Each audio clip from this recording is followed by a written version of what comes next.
Hi, this is Paul Lloyd again, and the title of this particular YouTube video is what how much money can you make as an executive recruiter in the recruiting world running your own office, and what do you have to bring to the table?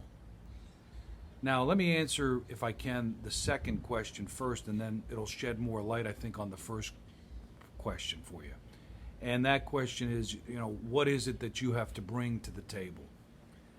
You know, in some other videos, I explained that the heart of recruiting is phone time and that you have to be organized. That's your right arm. You have to be personally prepared. That's your left arm. That your head has to be in it, and that your right leg has to manage your time properly, and that your left leg should be a component of the fact you have to execute and bring it all together. But what do you have to bring to the executive recruiting business for it to work for you? Because it works for me.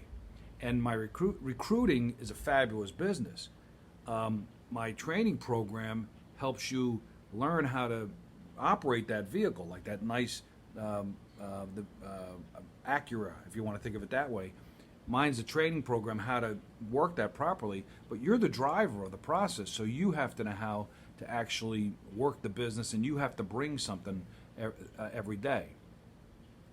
So in order for me to do this, I'm going to have you go through an exercise. It's the only exercise that I'll ever suggest that you do, and I think it's the greatest exercise you can ever do in your entire life.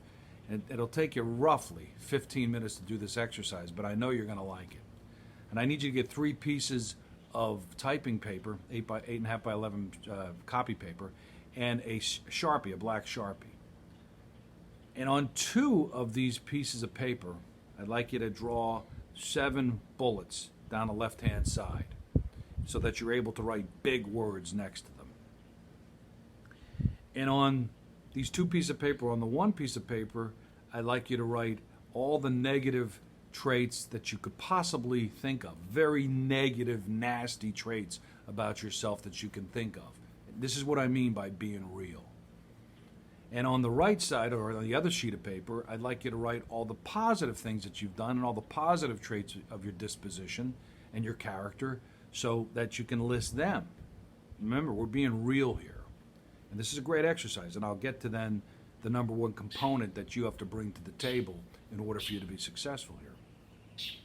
So on the left side, I'm not talking about, oh, well, I jaywalked, or I yelled at my dog, or I went to bed 10 minutes late. I'm talking about negative things of your personality for you to be real. Negative things of your personality. You drink 5 times a day and you drink way too much. You smoke way too much weed. You use cocaine, or you use meth, or you're mean-spirited and you're a prick to people. That you're very, very lazy, that you don't follow through on things, that you eat terribly, that you exercise horribly, that you really never stick to anything, that you just can find yourself always just jumping around to this or that you're very, very, very impatient with yourself and impatient with people. So not writing out these out, just words of all the nastiest things, negative things that you can come to terms with. And then you want to see whether or not you've moved beyond some of these nasty things, or these things are you're experiencing right now, like you're drinking 5 times a week and you get drunk 5 times a week, that are nasty things that are going to impede your ability to do recruiting. But you have to come to terms with this. On the positive things, which is just as important, you want to write the positive things. Like, I built 700 homes for the poorest of the poor. I got a beach house because I really worked for it. I have a business that I'm really proud of that's profitable because I really worked at it. I'm very loyal to people. I'm a great dad. I'm a great mom. I'm great to my kids. I treat every person that I come in contact with total respect. I don't lie. I don't cheat. I don't steal. These are positive traits. I've written books. I've done all these different things. Write down the positive things that you've come to. I won a gold medal at high school doing this, or I gained 1,000 yards doing this, or I won the 440 in this. All the positive things that you can, because this is fuel for your confidence level as you move forward. So once you take the positive things, hold on to them, look at the negative things and come to terms with them. Either you've overcome them or they're still part of you and you got to get rid of them. And the easiest way to do it is just admit it, be real, and forgive yourself. You want to forgive other people for things. You want to practice the great act, virtue of forgiveness. Well, forgive yourself and move on. Are you capable of moving beyond those things? Are you capable of correcting those things? This is where the real aspect of life exists. But the overwhelming thing that can cover, to a great extent, cover the positive and the negative, mostly cover the negative thing, the overwhelming thing that you have to bring to the table, and what I'd like you to do on that third sheet of paper I talked about, is I'd like you to write 3 big bullets. And next to those big bullets, I'd like you to write the compelling reasons why you want to do this. Okay, I'm talking compelling reasons. I'm not talking about you'd like to tell your brother, your friend, you have a new business, or you get away from your horrible boss. That's not compelling reasons. I'm talking about compelling reasons why. I want to get out of debt in 1 year. I want to stop worrying about money for the rest of my life and finally find something that I can do that I'm guaranteed that if I do it, I'm going to be able to make money. I want to stop all these negative things in my life and start to be positive. I want to buy a new house in 2 years. I want to buy 2 new cars. I want to take my kids to Disney. I want to send my kid to medical school. Come up with unbelievably compelling reasons that are going to drive you to do this business. And you might say to yourself, well, yeah, that doesn't make I understand where you're coming from, Paul. It doesn't really make, well, compelling reasons drive you in the recruiting business or any business. For example, when I come across a lender and I call him and he says, Paul, get me the hell out of this bank. I'm not being paid enough. I hate my boss. I hate this bank.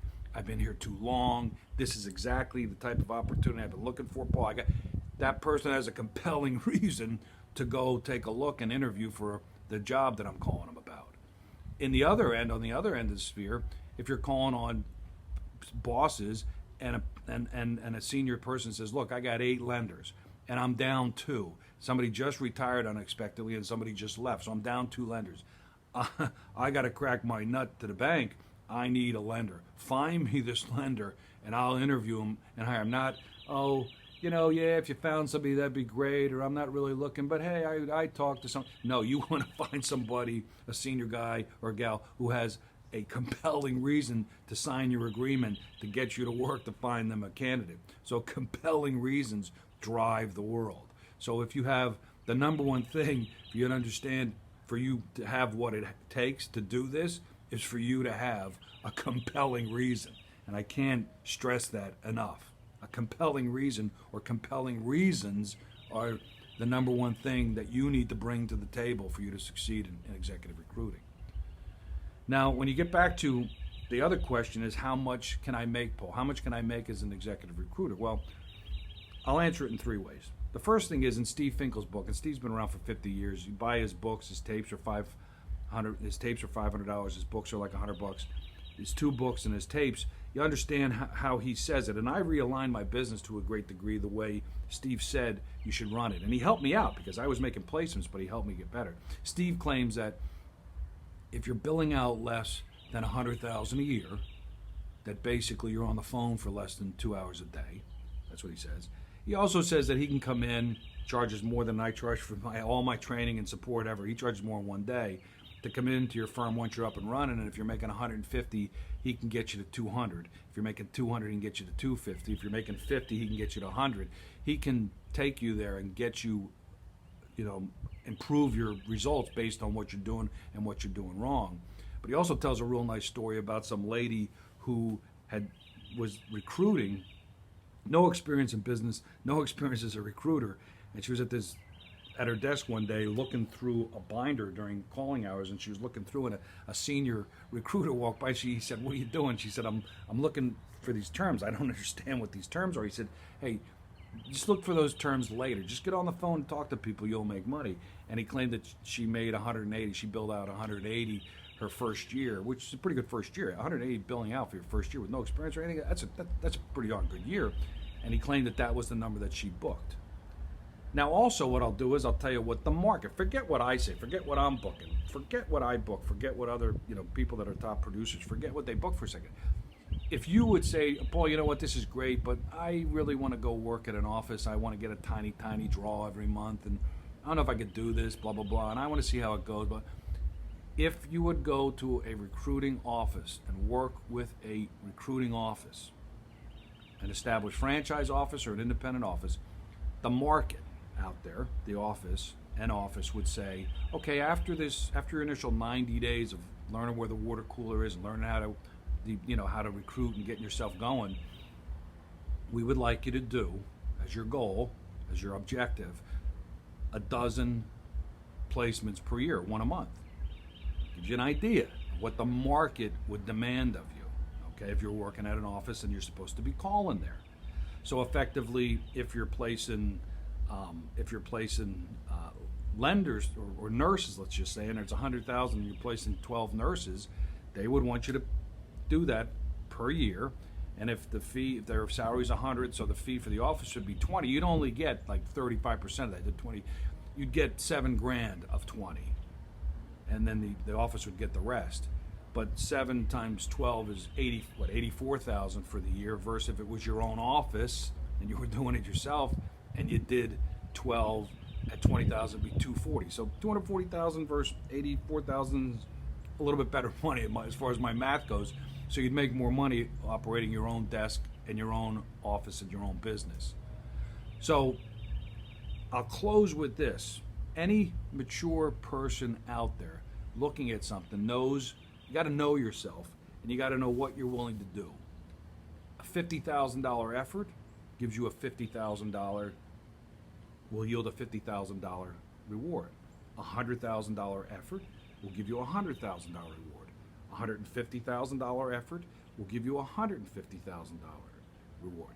Given all the other circumstances, given the proper training, given the vehicle, like recruiting, given the proper training, given the proper effort, given all that, the amount of effort, intensity, planning, work, time spent, consistency, generally speaking, will yield the results that you get. So, bring a compelling reason, and you'll make placements because you'll work for it. That hopefully will answer your question for you. But whatever it is you decide to do, I wish you luck with whatever you decide to do. God bless you and your family. I wish you peace. And like I always say, keep it real. Talk to you soon.